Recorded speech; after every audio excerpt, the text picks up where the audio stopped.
Y no es embargo ni bloqueo. Es guerra.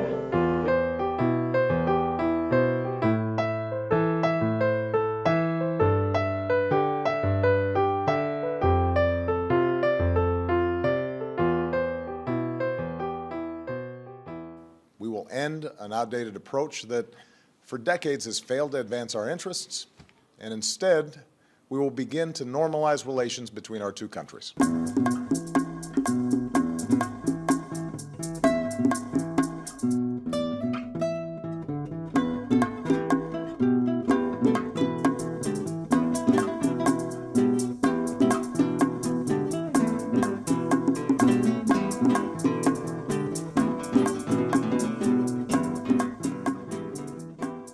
La decisión de restablecer relaciones diplomáticas con Cuba, que es reconocer la legitimidad del gobierno de Cuba, que es algo que se quiso negar a nuestro país durante más de 50 años.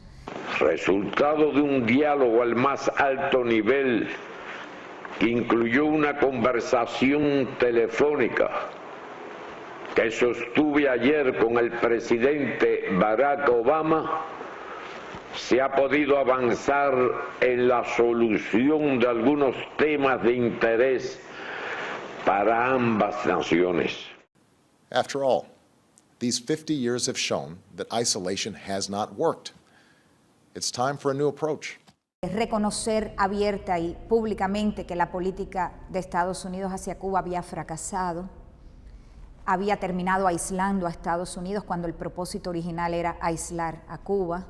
Yo creo que eso es un reconocimiento a la resistencia del pueblo de Cuba y un reconocimiento a la solidaridad mundial, sobre todo de América Latina y el Caribe, que hizo frente común fundamentalmente en los últimos 10, 20 años.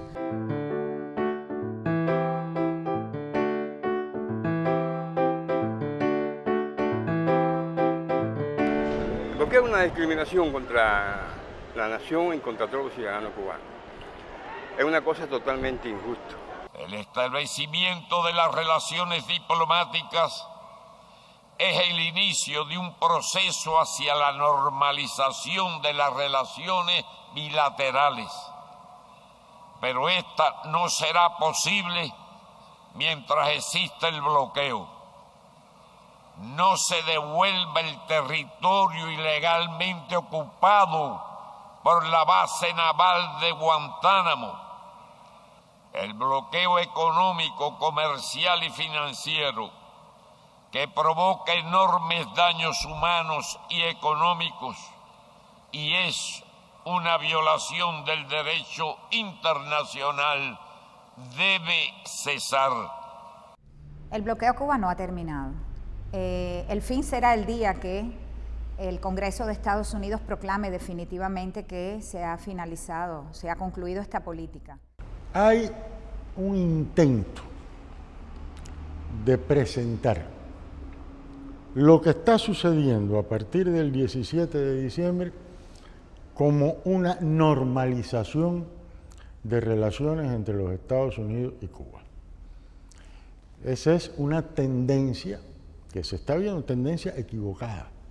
Lo que se decidió el 17 de diciembre y se anunció el 17 de diciembre es la decisión de restablecer relaciones diplomáticas. Pero hay una confusión. Desde el año 1996, cuando se aprobó la ley Helms-Burton, efectivamente, el Congreso codificó el bloqueo a Cuba en ley. ¿Qué quiere decir esto? Que lo que antes era solamente una prerrogativa del presidente quedó legislado. Por tanto, solamente en el futuro el Congreso de Estados Unidos podrá proclamar mediante otra ley que el bloqueo a Cuba ha terminado. El presidente de los Estados Unidos tiene amplios poderes ejecutivos. Si aplica con determinación esos poderes, lo puede modificar sustantivamente y deja solamente al bloqueo con 4 o 5 aspectos principales que él sí no puede modificar. Obama es el presidente, pero en Estados Unidos no gobierna el presidente, gobierna el lobby. el lobby, los grandes intereses son los que en realidad dirigen el país.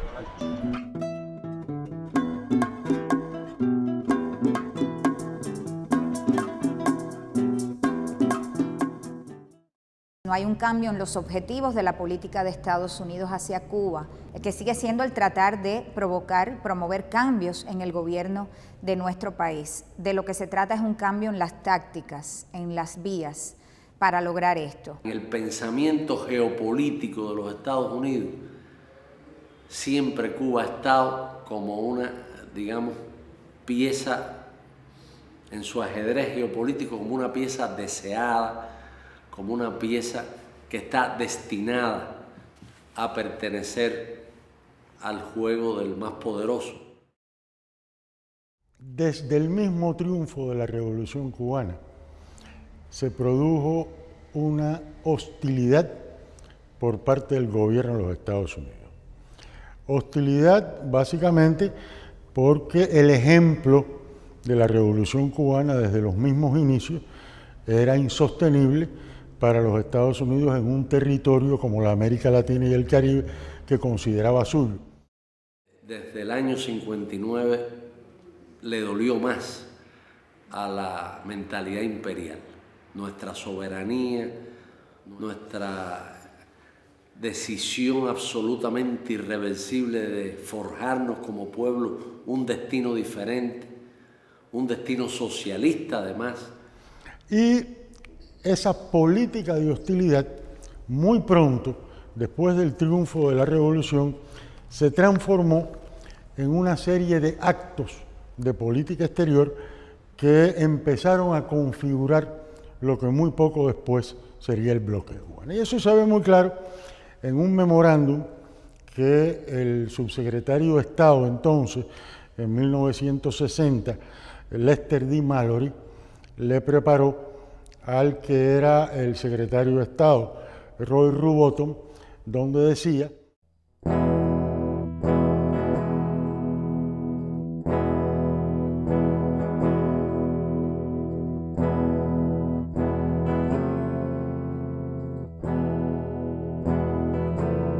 Cuando Kennedy estaba firmando el bloqueo contra Cuba, que lo estaba haciendo en nombre de Dios, creo que estaba en ese momento conscientemente, sabía que estaba cometiendo el pecado original.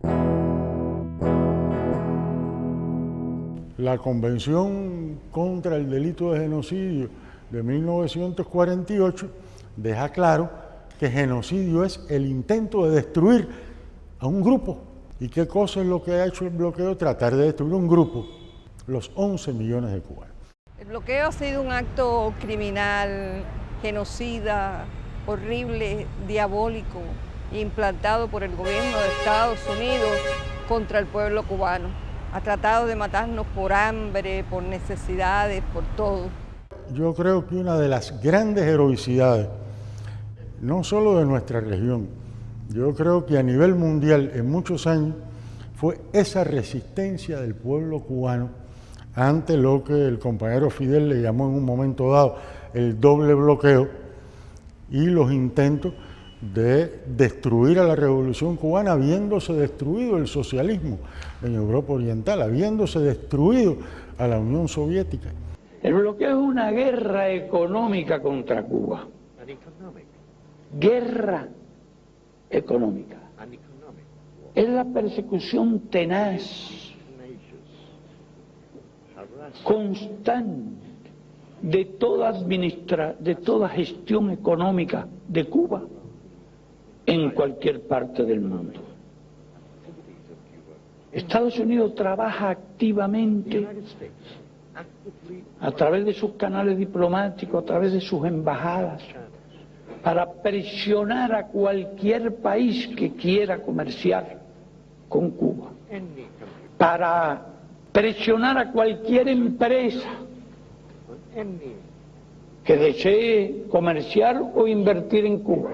Es importante tener en cuenta que cualquier medida que condene a no poder entrar en Estados Unidos recibir penalidades desde el punto de vista financiero, incluso personal, para poder mandar a sus hijos a estudiar, viajar, hacer todas esas cosas, lógicamente que a mucha gente algunos los aterra, pero a muchos otros, aunque sea, los paraliza.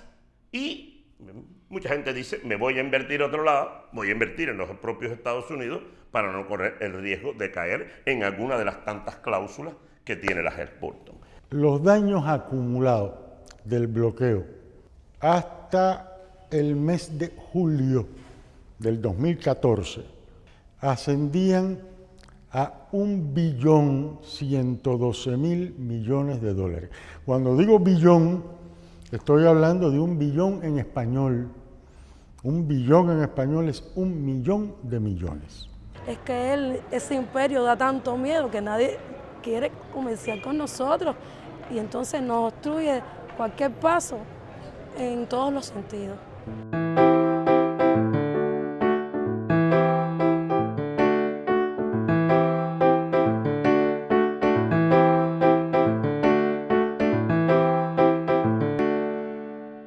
En muchas formas se puede ilustrar el impacto del bloqueo. A veces los tratamientos hay que cambiarlos 3 y 4 veces porque no tenemos el medicamento adecuado, porque falta algún material para poder hacer ese medicamento. Podemos hablar específicamente de los momentos en que no hemos podido tener abastecimiento de algunos medicamentos importantes para el control de las enfermedades, de momentos en los cuales nos ha sido difícil adquirir equipamiento médico a través del cual nosotros podamos hacer tratamiento, o bien equipamiento médico a través del cual nosotros podamos realizar medios diagnósticos o de investigaciones, o bien podemos hablar de momentos en los cuales no hemos podido adquirir determinados reactivos para nosotros poder hacer estas investigaciones, estos estudios que requieren los pacientes. A Cuba no se le puede vender por ningún país ningún producto o ninguna mercancía o ninguna maquinaria o ningún equipo que tenga más de un 10% de componente norteamericano. La gente también se sorprende y la gente dice, oye, pero ¿cómo es que ustedes sobreviven? Soy profesora de música y trabajamos con los niños con este tipo de discapacidad físico-motor. Esta escuela tiene la misión de atender niños, adolescentes y jóvenes con desviaciones en el área motriz, o sea, niños con limitaciones físicos-motoras. Cada niño, en función de la patología física que presenta, necesita un determinado tipo de silla de ruedas. O sea, en función de corrección de postura, de corrección de equilibrio. Hay niños que pueden trabajar con sillas convencionales, pero hay niños que con determinada espasticidad que pueden tener en el cuerpo necesitan sillas con determinados aditamentos para que se puedan trasladar de un lugar a otro. Y nosotros estamos imposibilitados de poder comprar esa silla en el mercado internacional, porque realmente cuando se dice en el mundo que de las personas que están que llevan a cabo esta política de bloqueo, que es para Cuba, hay situaciones. Entonces no nos venden a nosotros este tipo de sillas. Y hay que auxiliarse en momentos determinados en terceros países. Entonces es una causal, es una limitante, un ejemplo de bloqueo en esta escuela, el acceso a diferentes sillas para corregir postura.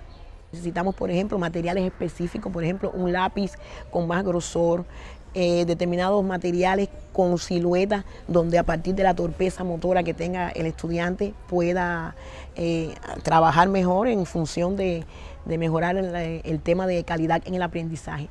¿Qué pasa? A partir de todo es una causa, nosotros no podemos comprar y trabajan estos niños con los mismos materiales didácticos convencionales de manera estándar.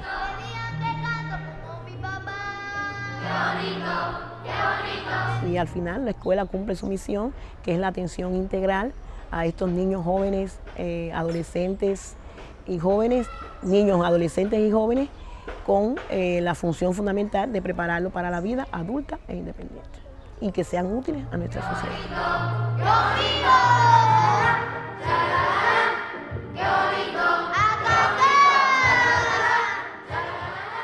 Hay un grupo de niños que se están muriendo en los hospitales oncológicos y sin embargo medicamentos para salvar a esos niños lo tienen los Estados Unidos. Nosotros no podemos mantener relaciones económicas con las subsidiarias de empresas norteamericanas en otros países. La temozolomida es un medicamento que ha tenido un impacto importante en la supervivencia de los tumores malignos de la infancia. Cuando lo podíamos comprar en los laboratorios que nos vendía la India, teníamos la ventaja de que ese producto lo podíamos comprar un poco más barato. 50% mucho menos, porque una tableta cuesta $500 y con los laboratorios que nos los vendía la India nos los vendían a $200. Y los Estados Unidos han comprado ese laboratorio y nosotros hemos perdido ese proveedor.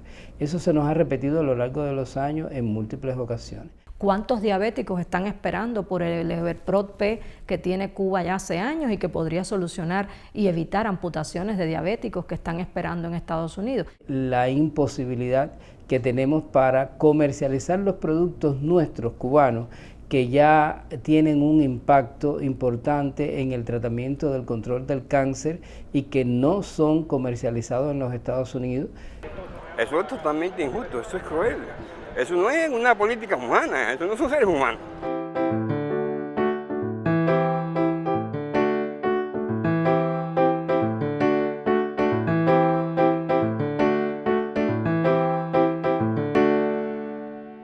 Me ha detenido en la calle para preguntarnos, bueno, ¿qué va a hacer ahora? ¿Qué va a hacer Cuba? Porque también yo creo que junto con la alegría y junto con el deseo de que se levante el bloqueo y junto con el deseo de que se normalicen realmente las relaciones, está también en buena parte de la población la preocupación de no perder lo que hemos alcanzado. Porque hay muchos países, y tú lo sabes, que hacen muchas concesiones ante Estados Unidos, ante el FMI, para poder tener buenas relaciones y para que los yanquis no los castiguen con esto y con lo otro.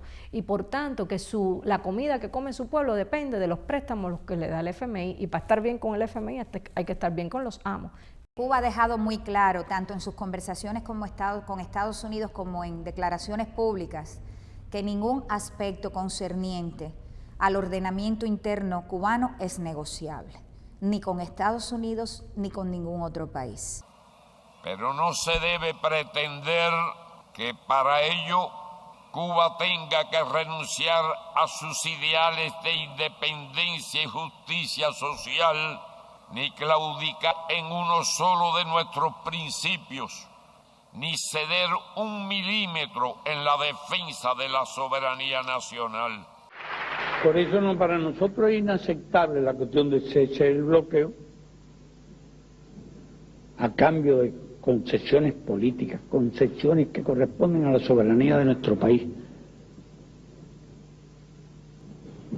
Es absolutamente inaceptable. Es indignante, es irritante. Y realmente preferimos perecer a renunciar a nuestra soberanía.